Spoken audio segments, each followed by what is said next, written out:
नमस्कार दोस्तों, एफआईआई के weekly program talk with an expert के इस एपिसोड में आप सबका स्वागत है।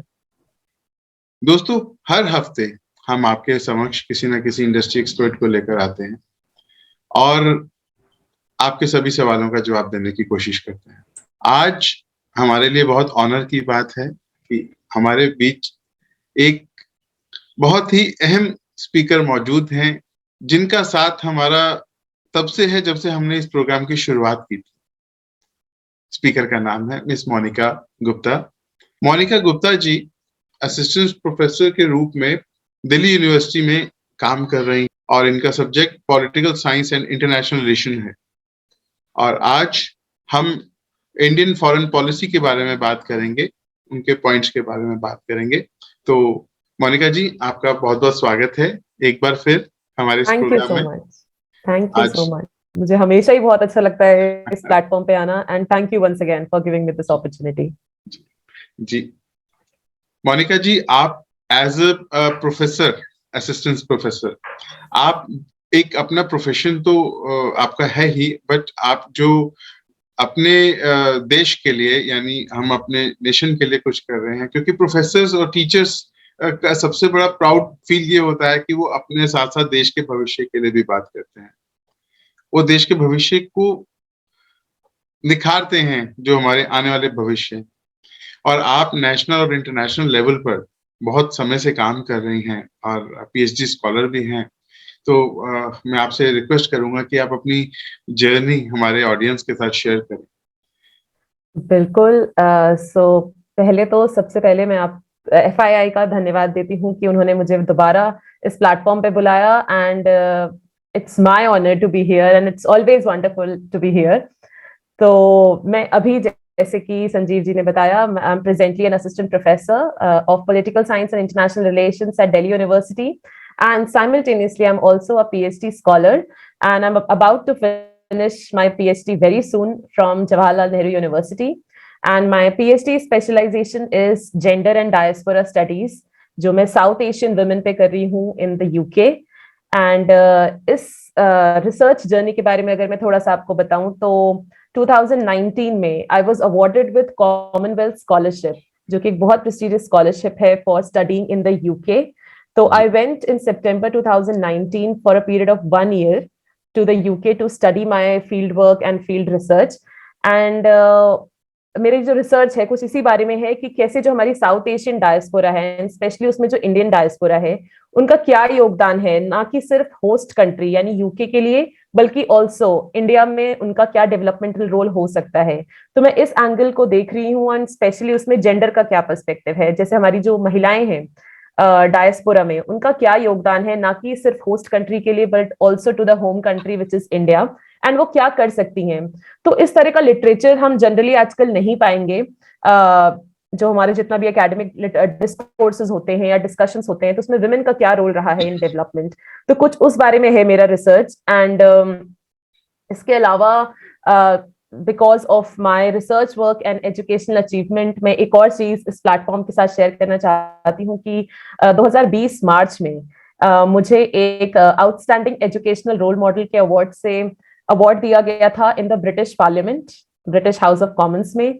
तो वो मेरे लिए एक बहुत अच्छा अचीवमेंट है और एक बहुत अच्छा रिकग्निशन है towards my research work and towards my educational journey यहाँ तक। तो मुझे लगता है कि अगर मैं इससे रिलेटेड किसी भी तरीके से अपना सपोर्ट, कंट्रीब्यूशन कुछ दे पाती हूँ, तो there is nothing better than this.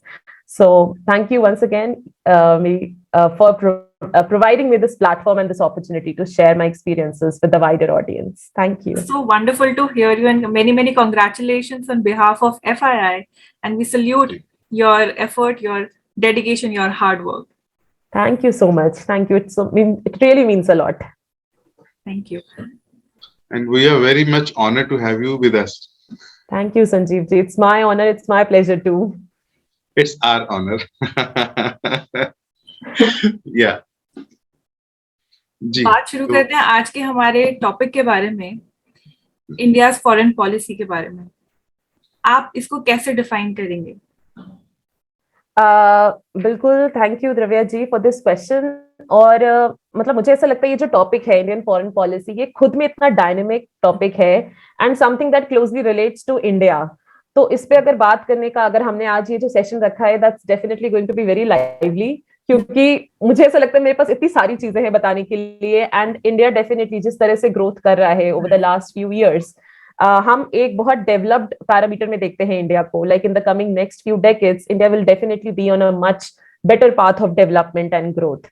तो उस केस में अगर हम फॉरेन पॉलिसी के बारे में बात करें, तो foreign policy in the first place क्या है?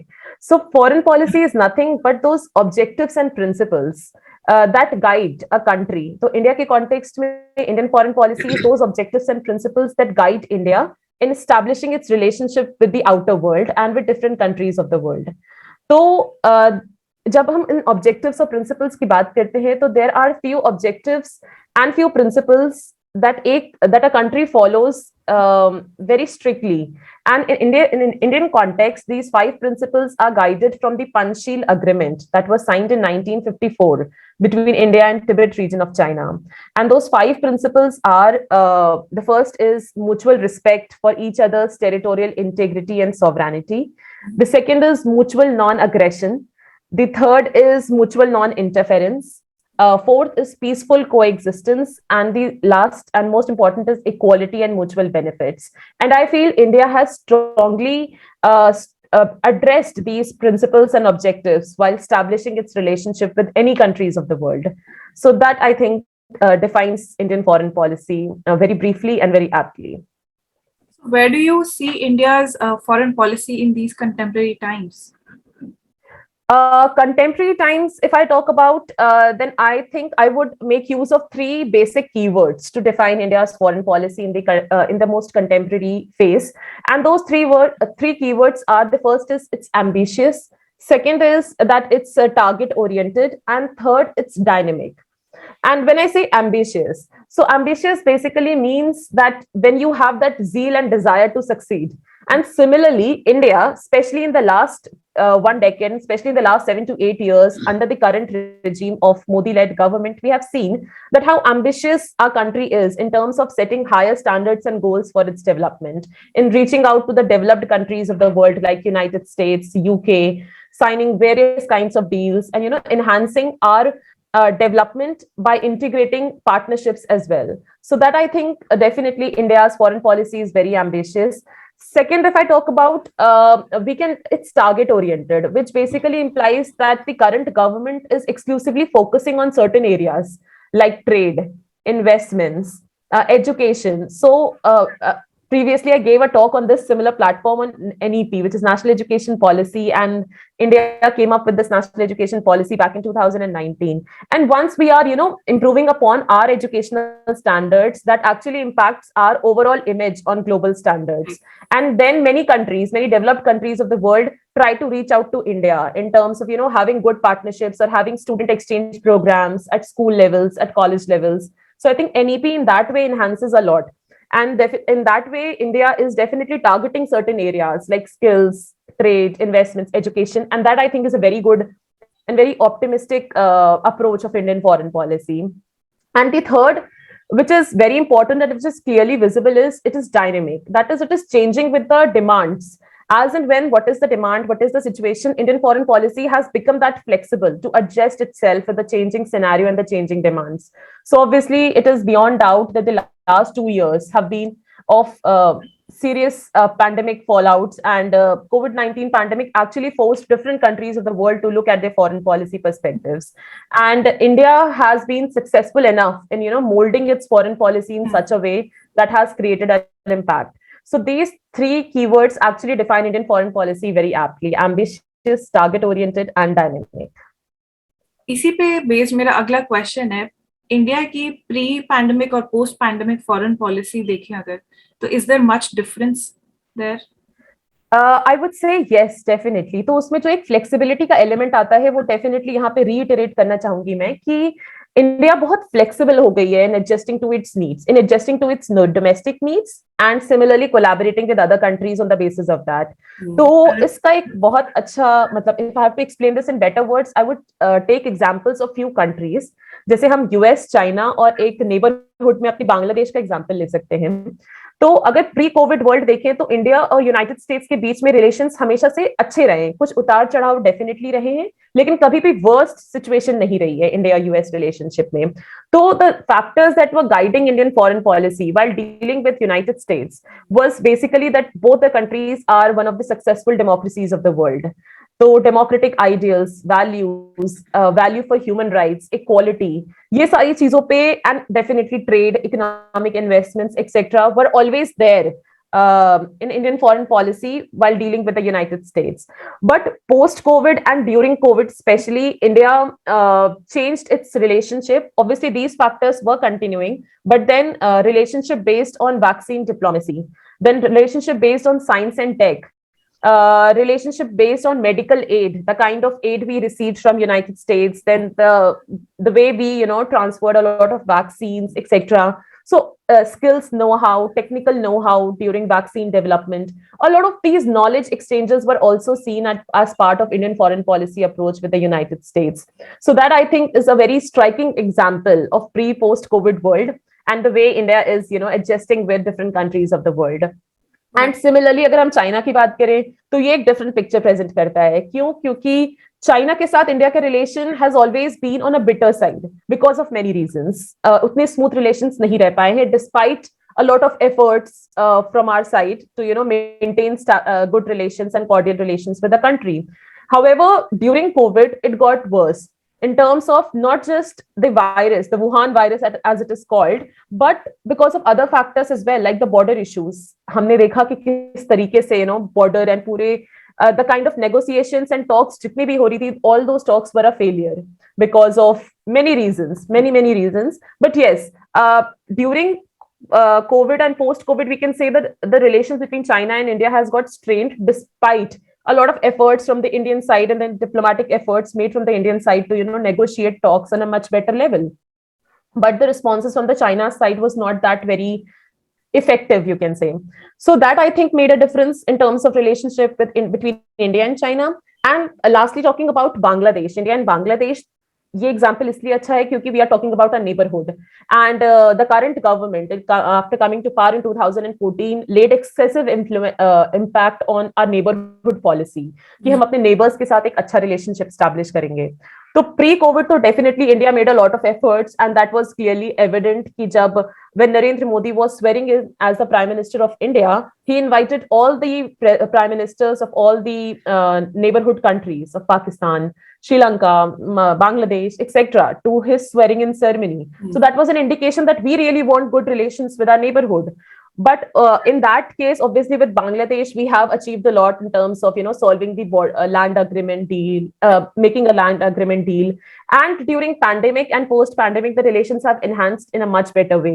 In terms of India supporting Bangladesh with medical equipments, like a lot of masks, kits, vaccines, and there were a lot of online classes conducted for medical professionals in Bangladesh by India, where the Indian doctors and team of doctors were supporting Bangladeshi medical professionals in terms of knowledge, know-hows, and all of those things. So that got really improved during and post-COVID. So I feel Indian foreign policy is definitely on a much better side in dealing with countries that actually respect Indian ideals and values. So that I think serves the exact picture of pre and post-COVID Indian foreign policy. बात हमने अभी flexibility की but I would also bring up I am sorry अभी हमने flexibility के बारे में बात की, पर मैं 3 सीज के बारे में भी जरूर यहाँ पे बात करना चाहूंगी इंडिया फॉरेन पॉलिसी के बारे में. Credibility, challenges and capacity. So what are your thoughts about credibility when it comes to India's foreign policy? Dhruv ji, ये काफी इंटरेस्टिंग पॉइंट आपने रेज किया है, क्रेडिबिलिटी, चैलेंजेस और कैपेसिटी के बारे में, बिकॉज आई थिंक ये 3 टर्म्स बहुत अच्छे से समराइज करते हैं कि हमारा कोर क्या है ऑफ इंडियन फॉरेन पॉलिसी या कोर वैल्यूज क्या है हमारे इंडियन फॉरेन पॉलिसी के. तो अगर हम क्रेडिबिलिटी पार्ट की बात करें तो डेफिनेटली इसका कॉन्टेक्स्ट करंट गवर्नमेंट के सिनेरियो में हम बात करें, जैसे पिछले like since 2014 when the current regime took over and when Narendra Modi became the Prime Minister of India, that credibility is what? Credibility is all about trusting your partner. partners. International relations, it's all about building that trust. And that trust has greatly enhanced after coming of Modi to power. So we see the role of a charismatic leadership in Indian foreign policy getting enhanced over the last couple of years. तो उसमें जो ये जो एक factor है which is being displayed all over the world in all news channels and media, that Modi as a factor in influencing and directing the foreign policy of different countries. Even those countries are now trying to establish good relations with India, which actually never bothered earlier. So Modi as a factor and that charismatic leadership actually played a very important role in building that credibility for Indian foreign policy.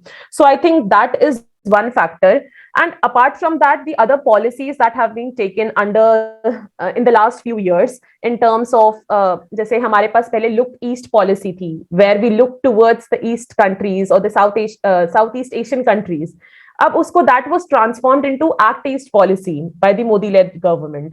तो उसमें क्या था कि हमें सिर्फ देखना नहीं है, we have to, our actions should speak for ourselves. तो कहीं ना कहीं that establishes trust again कि नहीं, we are not just very lenient on our approach, we actually want to work with our Southeast Asian neighbors or the ASEAN countries overall. तो कहीं ना कहीं ये भी एक फैक्टर था जिसकी वजह से क्रेडिबिलिटी बढ़ती है. फिर बहुत सारी ऐसी स्कीम्स लाई गई, जैसे there was this one scheme called Sagar, which is security and growth of all regions. इस स्कीम का पर्पस ही यही है that we want a holistic development, जिसमें हम अपनी एशियन कंट्रीज या पार्टनर्स को साथ लेके डेवलप करेंगे, हम आइसोलेशन में डेवलप नहीं होंगे. तो वो एक फैक्टर है जो क्रेडिबिलिटी प्रोवाइड करता है, एक होलिस्टिक अप्रोच प्रोवाइड करता है इंडियन फॉरेन पॉलिसी को. और इसके अलावा मैं एक और पॉइंट कहना चाहूंगी कि जो पिछले लास्ट कुछ सालों से स्पेशली आफ्टर 2014 देखा गया है कि हमारी जो फॉरेन पॉलिसी है, हम जिसके साथ भी रिलेशन स्टैब्लिश करते हैं या जिसके साथ भी अच्छा डेवलप हो रहा है हमारे relations, for example with some of the major powers like US, UK, that has been driven by fulfilling our domestic needs. कि the current government is realising the fact that what are our domestic needs and then integrating and building upon the relationship with the future countries. तो उसमें US, UK, तो अगर आप trade deals देखिए, that is benefiting our country direct indirectly. Then अगर आप कोई मतलब FTAs जो free trade agreement sign किए जाते हैं, then that is to give a boost to our economy. Then majorly a call for Atmanirbhar Bharat. तो वो that call was a very major call in terms of having a great influence on Indian foreign policy. Why? Because Atmanirbhar Bharat, कई लोगों ने इसको ये समझा कि Bharat, which is like India, is closing itself to the world. But it was actually like opening itself to the world and providing an alternative to what Chinese market provides. कि नहीं, India is self-sufficient. India के पास काफी potential है and we are inviting FDIs from outside, which is foreign direct investment, to come and invest in India because India is आत्मनिर्भर in a lot more ways. And जिसमें नहीं है, we definitely are eager to learn those things from the outside world. So I think all of these factors over the years have built that credibility for our Indian foreign policy. ये तो credibility की हमने बात की, and I think it's been more of a walk than a talk. That's been the current change. Challenges की हम बात करें तो what are the challenges that there are there for India's foreign policy? बिल्कुल. तो मतलब अगर हम कभी भी किसी चीज के बारे में बात करते हैं तो everything in this world has its own pros and cons. तो इंडियन फॉरेन पॉलिसी कैसे छूट सकती है?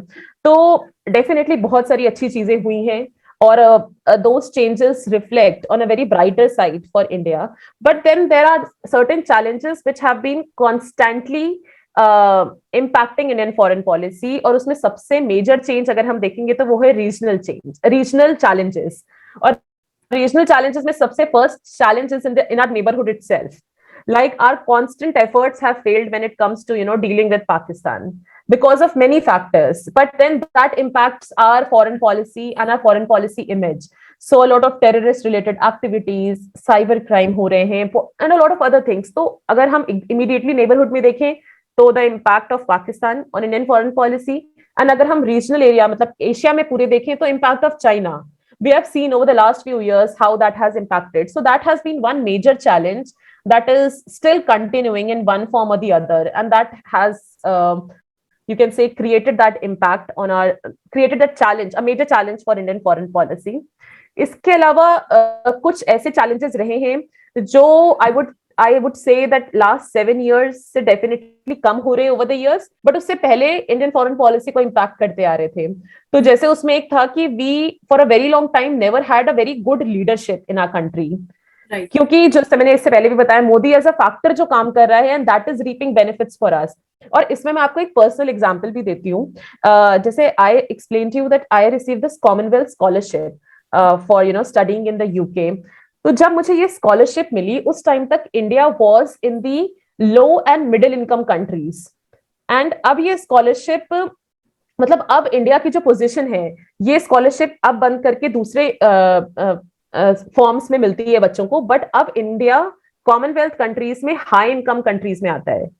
सो ये चेंज क्यों हो रहा है? Like these are very minute things जो मुझे नहीं लगता है कि बहुत सारे लोग इस पे ध्यान देते होंगे, but then obviously in the field of education and academia that I belong to, इसमें ये बहुत बड़ी चीज है। That's a very great development that अब ये चीजें बदल रही हैं। तो ये क्यों बदल रही हैं? Because definitely Indian foreign policy plays a very crucial role in this. तो कहीं ना कहीं ये चैलेंजेस अब ओवरकम हो गए हैं because we have a proper face, we have effective leadership in place. But ये एक मेजर चैलेंज रहा है इंडियन फॉरेन पॉलिसी में कि हमारे पास एक प्रॉपर फेस, एक good leadership, effective leadership nahi thi. So I think that was a major challenge. And the third major challenge that I would talk about, jo chalti aa rahi thi but now has been eliminated over the years, is an effective use of our soft power diplomatic tools. अब soft power diplomacy क्या है? Indian foreign policy में soft power diplomacy बहुत effective role play करती है। And soft power diplomacy is कि आप कैसे अपने उन फैक्टर्स को यूज करते हो टू बिल्ड गुड रिलेशंस। जैसे फॉर एग्जांपल बॉलीवुड हो गया, हमारा डायस्पोरा हो गया, हमारा इंडियन फूड हो गया, इंडियन कल्चर हो गया। तो जैसे मैं यूके में थी for a period of 1 year, तो मैंने देखा था कि किस तरीके से इंडियन फेस्टिवल्स मनाए जाते हैं वहां पे, किस तरीके से इंडियन डायस्पोरा कनेक्ट करता है अपने होमलैंड से। तो ये कुछ चेंजेस अभी पिछले सालों में आए हैं, बट कुछ टाइम तक ये इन सारे टूल्स जैसे tourism, Bollywood and all of these factors जो एक्चुअली बहुत इंटीग्रेट कर सकते हैं different economies, different countries of the world को इंडिया के साथ, were actually not emphasized, but that has increased over the last couple of years. So I think these were certain challenges but have been overcome in the past few years. However, I would definitely say कि अभी भी कुछ challenges हैं Indian foreign policy में जो deal करना या फिर जिन्हें डील करने में हमें थोड़ी, I would say it is really challenging to deal with these challenges. Why? Because the pandemic has actually changed the scenario. That's true. So pandemic was something which was so unprecedented. किसी ने नहीं सोचा था कि ऐसी कुछ आएगा जिसकी वजह से the entire functioning of the system of the world would change. हम ऐसे वर्चुअल मीटिंग शायद नहीं कर रहे होते और हम इन पर्सन मीटिंग कर रहे होते अगर कोविड नहीं होता तो इस तरह की कुछ चीजें, डेफिनेटली कुछ एडवांटेजेस हैं ऑनलाइन प्लेटफॉर्म के, बट कोविड के कोई एडवांटेजेस नहीं है। एंड आई थिंक उसका इतना डेट्रीमेंटल इम्पैक्ट रहा है वर्ल्ड पे कि that can not be expressed. तो उस टाइम पे डेफिनेटली इंडियन फॉरेन पॉलिसी भी काफी चेंज हुई है एंड काफी ज्यादा चैलेंजेस हुए हैं। तो अगर आप चाहेंगे तो मैं वो भी चैलेंजेस बता सकती हूँ, but it completely depends upon the time limit. Okay, तो अगर हम करंट सिनेरियो में देखें तो कुछ चैलेंजेस जो आए हैं वो आए हैं इन terms of India balancing it's relationship with few countries of the world. अब जैसे हमने कोविड टाइम पे देखा कि यूएस चाइना में काफी बिटर रिलेशनशिप्स हो रहे थे, एंड उसमें से obviously we know that India can not afford to completely lose one partner at the cost of the other. हमें बैलेंस्ड अप्रोच चाहिए अपनी फॉरेन पॉलिसी में। तो वो balancing is a challenge now कि how do you look at it. अब जब US और China both have been our partners when it comes to economic interests, but when you talk about US, obviously India is very close to US, especially in the last 3 to 4 years. And US is completely going against China due to this entire Wuhan virus and the lack of transparency that is, being shown by the Chinese government. So उसमें it becomes very difficult for India to balance out both the countries कि US and China से किस तरह से negotiate किया जाए कि it results into effective foreign policy. So I think that is one major challenge. फिर उसके बाद एक और चैलेंज आता है कि आप there are other global players as well, जिसमें रशिया आता है, जापान आता है, यूके आता है। अब Russia over the last few years we have seen that has establishing close relationships with Pakistan. तो India obviously has a better relationship with Pakistan but can not let go away its very old partner which is Russia, क्योंकि during the cold war period या post independence हमने देखा था कि Soviet union और India की कितनी अच्छी दोस्ती थी, तो उस दोस्ती को हम अभी बिल्कुल नहीं खो सकते सिर्फ इसलिए क्योंकि रशिया का रिलेशनशिप पाकिस्तान के साथ it's getting strengthened. So that's a major challenge. How do you balance all of those things? What kind These of diplomatic relationships are tools? very dynamic. Absolutely. So that is one thing, one major challenge that stays in front of India. और इसके अलावा एक और challenge है, which is in terms of India ने RCEP नहीं join की थी. RCEP क्या है? Regional Comprehensive Economic Partnership. तो इसमें India denied joining this group of countries.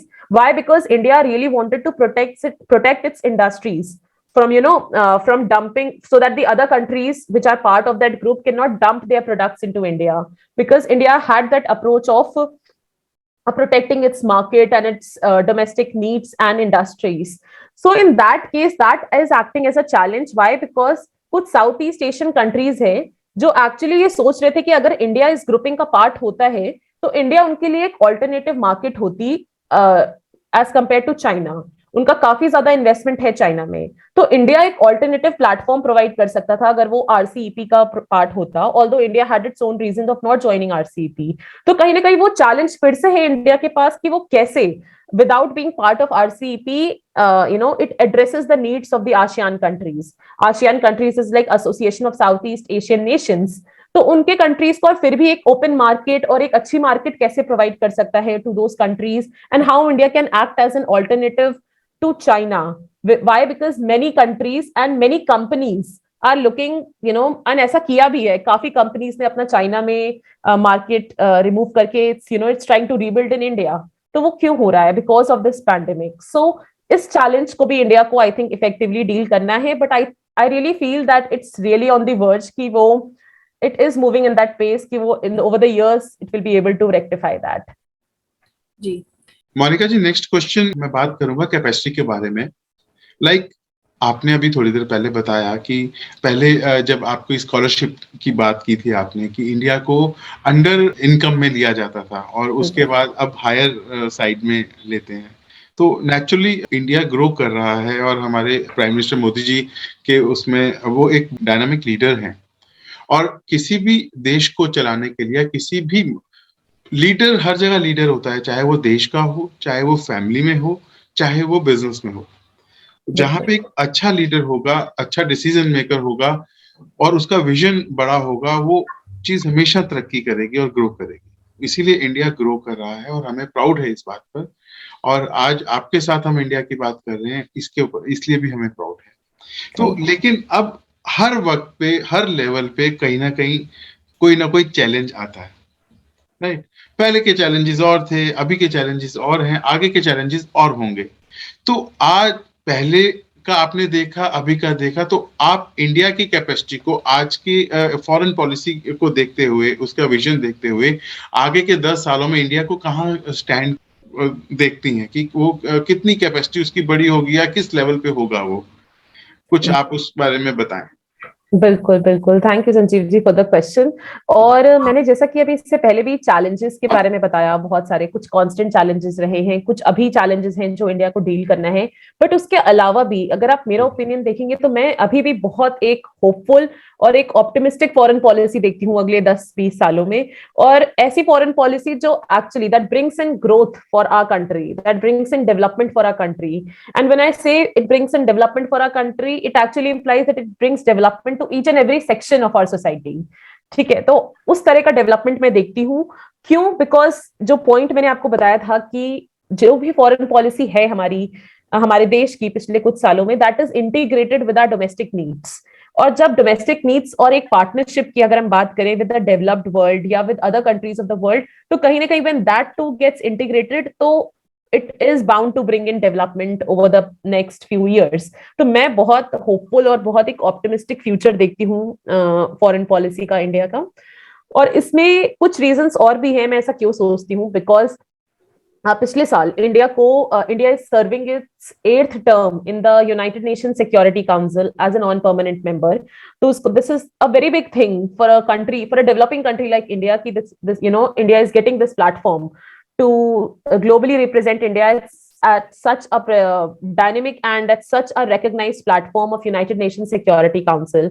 तो मुझे लगता है अगर इंडिया के पास ये प्लेटफॉर्म है तो इंडिया की कैपेसिटी की अगर हम बात करें तो definitely India is outreaching itself या opening itself to the world in terms of keeping its values intact. तो इंडिया हमेशा से मल्टीकल्चरलिज्म या मल्टीलैटरलिज्म की बात करता है, जिसमें इट टॉक्स अबाउट कि हम अकेले डेवलप नहीं कर सकते, and for that matter no country in the world in the period of globalization can develop in isolation. So India is proudly advocating for that values from this platform, which is effective multilateralism. फिर second है कि United Nations के कुछ goals हैं जिसको हम sustainable development goals के नाम से जानते हैं. पहले ये एमडीजीज हुआ करते थे, मिलेनियम डेवलपमेंट गोल्स. तो India is exclusively focusing on all दो sustainable development goals and specially like quality education, working to remove poverty, hunger.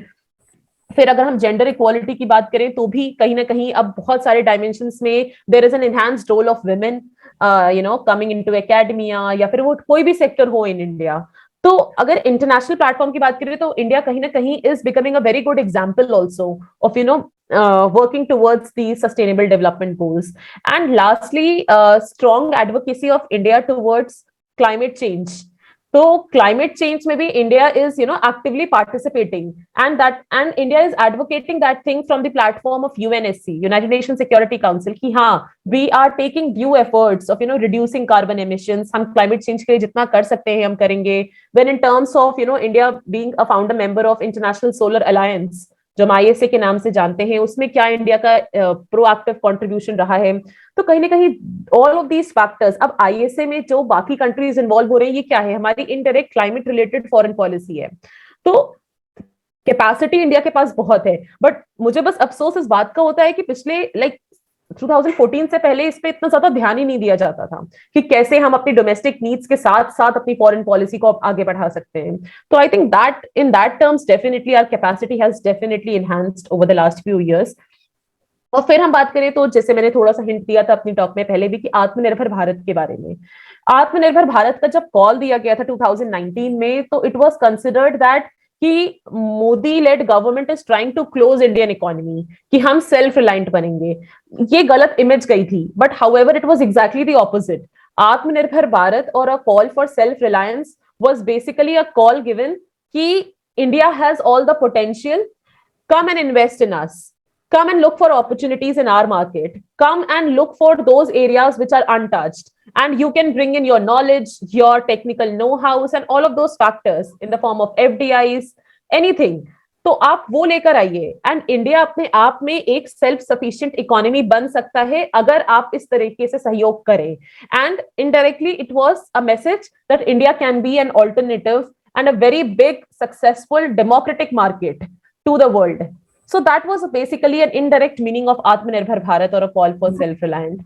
So capacity तो definitely बहुत है हमारे पास, and the best advantage that our country has is its youth population.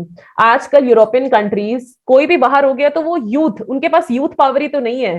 And our people our Indian diaspora is working, our youth is working outside in most of the developed countries of the world. तो India के पास खुद में एक youth power है that is driving that growth and development. So I think that needs to be tapped as well to a more better level, and however that is also playing an influential role in bringing that development for us.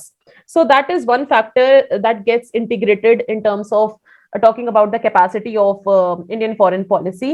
और इसके अलावा जो पिछले कुछ 2 सालों में Covid times पे हमने जो वैक्सीन डिप्लोमेसी के नाम से एक शुरू किया है अपना पूरा, कि we are supporting countries and indirectly establishing good relations with these countries. तो कहीं ना कहीं कैपेसिटी तो definitely a lot of questions were raised on India कि नहीं वैक्सीन नहीं है या नहीं है, या फिर हमारे पास सफिशिएंट स्टॉक्स नहीं है, and the government is not able to deal with the crisis etcetera etcetera. But eventually we have seen कि वैक्सीन सिर्फ हमारे देश के लिए सफिशिएंट नहीं है. We are even exporting those vaccines to the other countries of the world, especially in our neighborhood and to other Southeast Asian countries. So all of these things, so definitely there is no question about questioning the capacity itself of Indian foreign policy. It's just that we need to look at it from a very positive and optimistic perspective कि हाँ बहुत capacity है, and we need to tap that capacity to make India on the path of greater development and growth in the next few years. So I think that is all about capacity. Any concluding remarks that you would like to give on the foreign policy of India? Well, I would say that since I look at it from a very positive perspective कि बहुत अच्छी चीजें हो सकती हैं, and for that I think India should definitely, जैसे India कर रही है काम, उसको और enhance करने की जरूरत है in terms of establishing more deeper ties with a few partners and few old partners, जिसमें से यूएस हो गया, रशिया हो गया, यूके हो गया, जापान हो गया. तो इनके साथ जो ऑलरेडी रिलेशन है उस पर और ज्यादा काम करके और ज्यादा डेवलपमेंट आप ला सकते हैं अपने देश में. सेकेंडली, जो हमारे डोमेस्टिक नीड्स पे इतना ज्यादा फोकस हो रहा है वो आई थिंक और इनहेंस किया जा सकता है कि डोमेस्टिक नीड्स पे और ज्यादा इंटेंस फोकस करके आप कैसे और डिफरेंट सेक्टर्स को भी डेवलपमेंट प्रोवाइड कर सकते हैं, you know, in terms of integrating with the outside world. तो एक वो हो सकता है. एंड थर्ड मोस्ट इंपॉर्टेंटली कि एक जो चेंज आया है in terms of India, you know, portraying its root values to the outside world, कि जो हमारे विचार हैं, those thoughts and ideas that make India are actually, you know, now in the open. हम अपने कल्चर, हम अपने हेरिटेज, हम अपनी संस्कृति को इंटैक्ट रखते हुए आजकल अपने दूसरे देशों से डील कर रहे हैं. I think that's very important कि we are not westernising according to the western countries, we are Indianising and then dealing with the western countries. So I think उससे ज्यादा, एब्सोल्युटली, सो उससे ज्यादा, मतलब उससे ज्यादा खूबसूरत बात कुछ हो ही नहीं सकती. And I think Indian foreign policy is the best way to, you know, any changes in the Indian foreign policy, keeping this message intact is, I think, the most beautiful thing about our foreign policy. So I am very hopeful, and that's all about the concluding remarks. Thank you so much. That was, I think, very beautifully drafted and rightly highlighted what Indian foreign policy is about. Thank you so much, Ravya ji. Like, I'm very, very thankful to this platform for providing this opportunity so that I can convey this message to the audience, not just of FII, but to everyone, that actually Indian foreign policy in the next few years is a very, very, it's definitely full of challenges, but it's something that will definitely bring in development for us. So we should all be very hopeful. जी बिल्कुल. Thank you Monika जी. जब हम India की बात करते हैं तो हमारे चेहरे पे, हमारे मन में एक अजीब सी खुशी आ जाती है. और खासतौर से जब हम देखते हैं कि हमारा देश ग्रो कर रहा है, हमारा कल्चर इंटरनेशनल लेवल पे उसकी एक अहमियत है, लोग उसको इम्पोर्टेंस दे रहे हैं. तो आपने वो बात की, और सबसे अच्छा पॉइंट जो आपने लिया वो आपने आत्मनिर्भर भारत की बात की. आज उसका आपने एक्चुअल में सही मतलब बताया लोगों को. ये एक बहुत बड़ा विजन है हमारे रिस्पेक्टेड प्राइम मिनिस्टर जी का कि इंडिया को कैसे वर्ल्ड लेवल पर लेकर जाना है.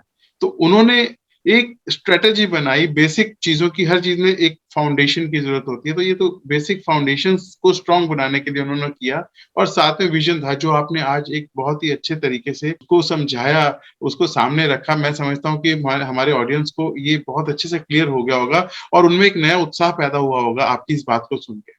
अब वो एक नए उत्साह के साथ काम करना शुरू दोबारा से करेंगे. और ये डेफिनेटली एक बहुत ही पॉजिटिविटी वाली बात है जो हमारे प्रधानमंत्री मोदी जी हमारे लिए as a leader, world leader की बात कर रहे हैं. वर्ल्ड लेवल पे उनकी रिस्पेक्ट होती है. अभी तक शायद ऐसा कोई भी लीडर नहीं हुआ जिनकी इतनी रिस्पेक्ट होती हो, जिनकी इतनी इन्वॉल्वमेंट होती हो. और मोदी जी ने पूरे वर्ल्ड को इंडिया का दीवाना कर दिया है. इंडिया की ट्रेडिशंस को लेकर देख लीजिए, इंडिया के फूड को लेकर देख लीजिए, इंडिया के कल्चर को देख लीजिए, हर जगह इंडिया की रिस्पेक्ट होती है, वाहवाह होती है. तो आज आपके साथ बात करके एक अलग ही खुशी फील हुई कि जब जानने को मिला कि इंडिया पहले लो इनकम साइड में आता था, फिर वो हायर साइड में आ गया, और भी हर जगह डेवलप हो रहा है और कॉन्टिन्यूसली डेवलपमेंट होती जा रही है. और अगले 10 साल का भी आपने प्रोस्पेक्ट बताया. मैं समझता हूँ आज के एपिसोड के बाद जो यूथ है, इंडिया का यूथ है, जो स्टार्टअप्स हैं, वो इतनी एनर्जी से काम करेंगे. वो जितना आपने बताया उससे 10x काम करेंगे, उससे 10x जो है ग्रो होगा इंडिया.